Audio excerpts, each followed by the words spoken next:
while all sorts of highbrow bean counters are busy calculating the billions that the world economy will lose, tallying up the consequences and whining, the sober Western press is openly writing that a desperate Putin might resort to nuclear weapons. Yes, this topic has resurfaced.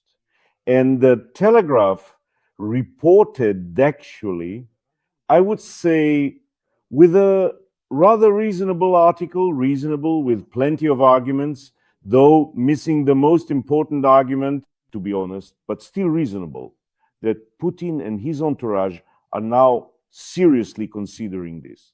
And that due to the protracted war and the lack of any real victories, Putin might resort to using tactical nuclear weapons. Well, you can read the article yourself. I can tell you that this prediction is not all that far-fetched. Theoretically, Putin doesn't really have any other options. Ahead of him lies either the shame of victory or the shame of defeat. A hollow, crooked, and criminal victory, meaningless and bought at the cost of millions of corpses, and total destruction will cost Putin even more than an honest military defeat. Both outcomes of the special military operation are equally catastrophic for the Kremlin's patience. And it can be assumed that even despite his illness, he realizes this. Therefore, his delusional war leaves him with no options except for a large-scale Armageddon, because only in the flames of such an Armageddon can Vladimir Putin's personal disgrace be incinerated. Well, it's well known that almost everything burns up in those flames. A tactical nuclear strike is an excellent way to start that Armageddon. Absolutely any negotiations are pointless. Optimists like Macron and Trump believe they are speaking with the president of the Russian Federation. In reality, all these extensive conversations, these delicate peace negotiations, are indeed happening with his mind, which is completely and utterly disconnected from the actual reality and does not accept any logical arguments whatsoever.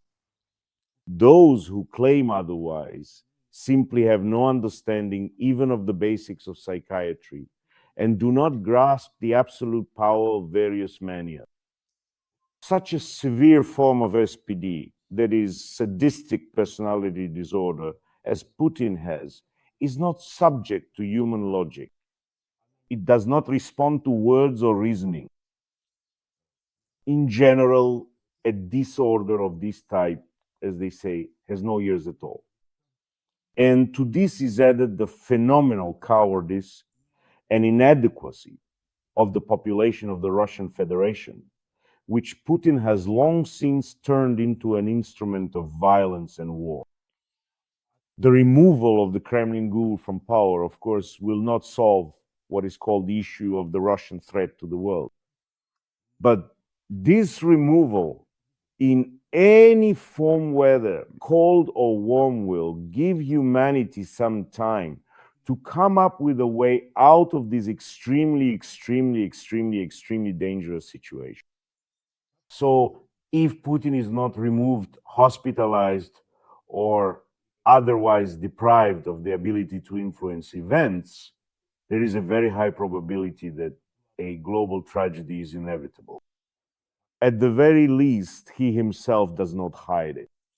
And his 100-year-old Lavrov, after meeting with Rubio, once again started parroting about the inevitability of achieving all the objectives of the special military operation. In other words, we understand that Lavrov is merely retransmitting the filth that is festering in Putin's sick mind. He transmits it obediently and dutifully. And Putin's condition can probably already be assessed with a diagnostic accuracy of, well, about 60%. His manic thirst for war, blood, and greatness, all of this is already incurable and irreversible.